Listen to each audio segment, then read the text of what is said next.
సువర్ణాలం నట్టింట్లో కలిశామంటే నవ్వులతో వైభోగం.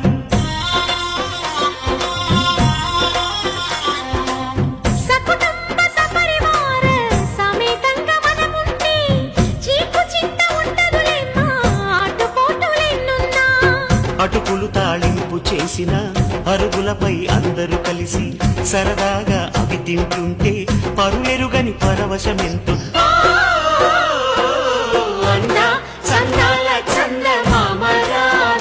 వచ్చి ప్రేమ బంధాల ఇల్లు చూసిపోవే, నీలి నీరాల మేఘమాల రావే, పొంగిపోయే రాగాల జల్లు చూసిపోవే, నీలి నీలాల మేఘమాల రావే, పొంగిపోయే రాగాల జల్లు చూసిపోవే. మనకిది ఒక ఇల్లే కాదురా, సరిగమ పద పాఠశాలరా, అణువణువును మీటి చూడరా, అనుభూతి